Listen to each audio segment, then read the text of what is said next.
All right, this week, Warrior Sports Wellness, we are talking about why strength training is so important for combat athletes. There's a lot of combat athletes that feel like, oh, I'm just going to practice, I'm going to go roll, that's all I want to do. It's great exercise. True.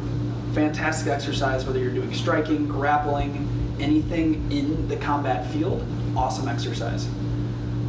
What could happen though by doing that, instead of doing a supplemental strength and conditioning and or mobility program, is that you're going to cause a lot of wear and tear.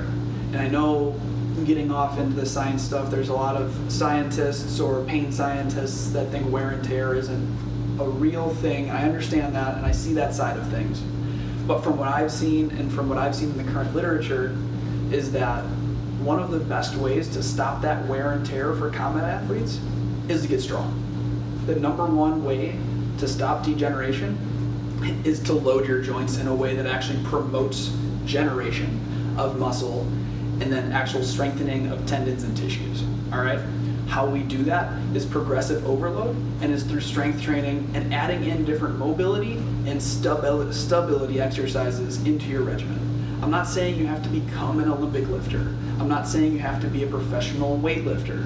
What I am saying is throwing in 2 days a week of strength training instead of rolling 6 days a week without strength training is extremely important if you want to do this for a long period of time. So right now, I'm not really talking to the pro fighters. If you're a pro fighter, at this point you should be doing strength conditioning. If you're not, I don't really consider you a pro fighter. You're not elite of the elite, and if you're not doing strength and conditioning at this point, you better fucking start. It's extremely important for you to get better. If you want to progress, if you're in LFA right now and you want to get to the UFC, and you don't want to get hurt in between, you should probably start strength conditioning just preventatively, but also to increase your performance.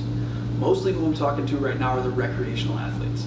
As a coach, the hardest thing for me currently to convince my athletes to do is to try and get you to weightlift instead of rolling 6 days a week. I get jujitsu's fun.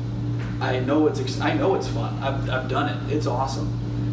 Not so much wrestling. Nobody likes wrestling except for me. It's cool. Whatever. I understand. But jujitsu's really fun. What's not fun is lifting heavyweight, squatting, deadlifting, stuff like that. But it doesn't matter what's fun if you want to do this moving forward through your life. If you want to do this when you get into your 60s, I see people at my gym rolling in their 60s and their 70s because they've done the right steps.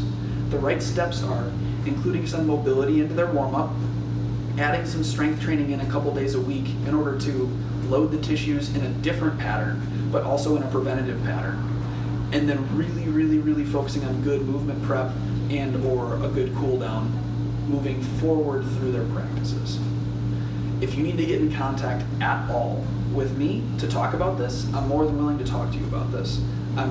Very easily can set up a small program and or try and get you in touch with somebody in your area to help you out with this. A couple things to start throwing in to think of, easy things that you can do, are starting to do just load the bar with maybe a goblet squat. So you have a kettlebell or a dumbbell right here and going through squats.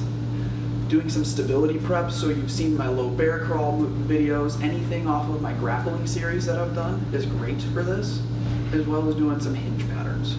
So doing some deadlifts and stuff like that. All right, so let me know if you have any questions.